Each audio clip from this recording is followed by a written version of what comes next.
Errore gravissimo quello di aver ammazzato Gheddafi. Assalamualaikum warahmatullahi wabarakatuh, sahabat Aswaja. Sebuah pengakuan mengejutkan diungkapkan oleh pemerintah Italia, di mana mereka mengakui kekuatan Barat telah melakukan kesalahan besar dengan membantu menggulingkan pemimpin Libya Muammar Gaddafi dalam operasi perubahan rezim 2011. Pemerintah Italia yang merupakan bagian dari NATO itu juga mengakui bahwa membiarkan Gaddafi dibunuh oleh pemberontak setelah penggulingannya telah memicu kekacauan dan konflik selama bertahun-tahun di Libya.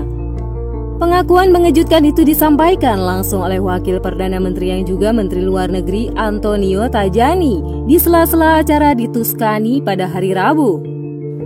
Tajani menggambarkan masalah Libya sejak Gaddafi digulingkan dan dibunuh dengan mengatakan dia tentu saja lebih baik daripada mereka yang datang kemudian. Membiarkan Gaddafi dibunuh adalah kesalahan yang sangat serius. Dia mungkin bukan juara demokrasi, tetapi begitu dia selesai ketidakstabilan politik tiba di Libya dan Afrika. Katanya seperti dikutip dari Russia Today, Kamis 17 Agustus 2023. Sekedar informasi, Muammar Gaddafi dieksekusi secara brutal oleh kelompok pemberontak di tengah kampanye pengeboman NATO yang dilakukan dengan dalih zona larangan terbang selama Perang Saudara Libya 2011.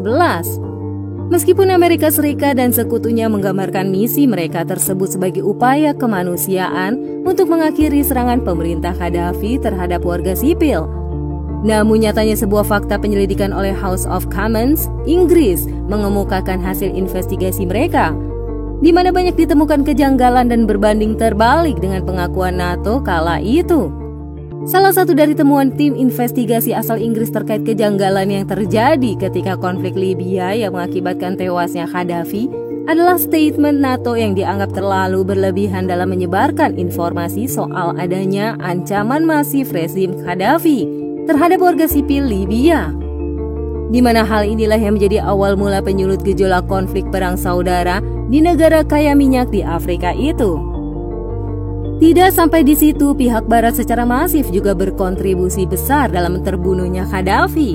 Mereka secara terang-terangan menggerakkan dan mendanai kelompok militan anti Gaddafi di seluruh Libya untuk bertempur habis-habisan melawan kekuatan rezim saat itu. Hingga akhirnya militer koalisi Amerika Serikat turun langsung membantu para pemberontak yang saat itu sudah kewalahan menghadapi perlawanan sengit dari kelompok pro-rezim Gaddafi. Koalisi Barat ini dengan sadisnya memborbardir kota-kota yang dianggap sebagai basis terkuat kelompok pendukung Muammar Gaddafi, di mana puncak dari konflik ini adalah terbunuhnya sang pemimpin Libya di tangan pemberontak. Lalu jasadnya diarak oleh rakyat Libya yang saat itu termakan iming-iming Barat soal demokrasi yang digadang-gadang akan membuat masa depan Libya jauh lebih baik dari sebelumnya. Namun janji manis Barat kepada rakyat Libya tak terbukti hingga sekarang. Setelah operasi pergantian rezim, Libya justru semakin terpecah di mana beberapa faksi berpengaruh mulai mendeklarasikan diri sebagai pemerintah yang sah. Mereka terus bersaing memperebutkan kekuasaan dan masing-masing mengklaim legitimasi untuk mendapatkan kursi kekuasaan penuh di Libya. Faksi-faksi berpengaruh tersebut bahkan mengerahkan pendukungnya untuk terlibat konfrontasi langsung dengan lawannya. Mereka terus berperang di tahun-tahun berikutnya sampai akhirnya kondisi Libya semakin kacau dan rumit. Rakyatnya juga mulai banyak yang putus asa hingga membuat mereka pergi meninggalkan negerinya menuju Eropa demi mendapat kehidupan yang lebih layak. Bahkan sebagian besar penduduk Libya tak malu mengakui bahwa mereka rindu dengan sosok Gaddafi dan menyesal telah percaya dengan negara Barat kala itu. أمريكا هي اللي السبب الفوضى اللي في ليبيا. Now you would take Gaddafi back? No, كان في قدافي هنا في قاتل مع قدافي.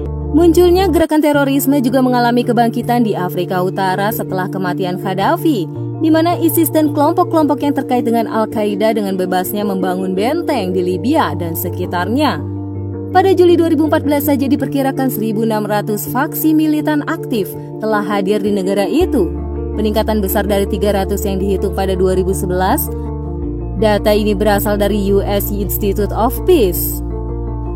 Lalu apakah yang membuat rakyat Libya akhirnya mengaku menyesal dengan terbunuhnya Muammar Gaddafi setelah pemberontakan yang didukung Barat? Mungkin inilah jawabannya. Mari kita bahas. Jadi saat Libya dipimpin oleh Muammar Gaddafi, ia membuat 10 kebijakan yang membuat kehidupan rakyatnya menjadi makmur. Sebab Libya merupakan salah satu negeri penghasil minyak terbesar ketiga di dunia, dan saat itu mereka sangat disegani oleh Barat. 10. Kebijakan pemerintah era Muammar Gaddafi yang dianggap pro rakyat dan terbukti adalah: 1. Warga Libya harus punya rumah sendiri. Rumah adalah kebutuhan dasar baik individu maupun keluarga, oleh karena itu tidak boleh dimiliki oleh orang lain. Begitu bunyi pasal dari kebijakan yang dikeluarkan Gaddafi. Jika ada rakyat Libya tak mempunyai rumah atau tunawisma, maka sebisa mungkin pemerintah akan membantu membuatkannya rumah atau setidaknya huniannya layak. 2. Pendidikan dan perawatan medis semuanya gratis. Di bawah Gaddafi, Libya bisa berbangga diri karena telah memberikan layanan perawatan kesehatan terbaik di Timur Tengah dan Afrika kepada rakyat di negerinya. Seluruh rakyat Libya yang kurang mampu dibebaskan dari biaya pendidikan dan kesehatan di seluruh instansi milik pemerintah. 3. Buat saluran irigasi terbesar di dunia. Rupanya saluran irigasi terbesar buatan manusia ada di Libya. Irigasi ini sengaja dibangun oleh Gaddafi supaya memastikan rakyat Libya dapat akses air bersih secara murah. Bahkan air dari irigasi ini masih menjadi kebutuhan penting masyarakat Libya sampai sekarang. 4. Petani di Libya dapat fasilitas luar biasa. Pemerintah Libya di bawah Gaddafi amat menghargai profesi rakyatnya yang menjadi petani. Di sana petani akan diberi modal berupa rumah, tanah pertanian, dan persediaan hidup serta bibit tanaman. Semuanya gratis. 5. Melahirkan anak dapat uang kompensasi. Ketika seorang wanita rakyat Libya melahirkan anak, maka ia bakal mendapat kompensasi persalinan sebesar $5.000 Amerika Serikat atau sekitar 73 juta rupiah. 6. Listrik gratis. Ini benar-benar keterlaluan. Di Libya tidak ada tagihan listrik, gratis untuk semua rakyatnya. 7. BBM murah. Selama pemerintah Gaddafi, harga bensin di Libya seharga $0,14 Amerika Serikat per liter atau Rp2.000, di mana pada masa itu menjadi harga yang sangat murah dibanding dengan negara penghasil minyak lainnya. 8. Beasiswa yang tak terbatas untuk mereka yang mau menuntut ilmu. Boleh dibilang Libya amat royal terhadap rakyatnya yang benar-benar ingin menuntut ilmu setinggi mungkin. Total di masa Gaddafi 87% rakyatnya menyandang gelar sarjana karena beasiswa pendidikan yang disediakan sangat banyak.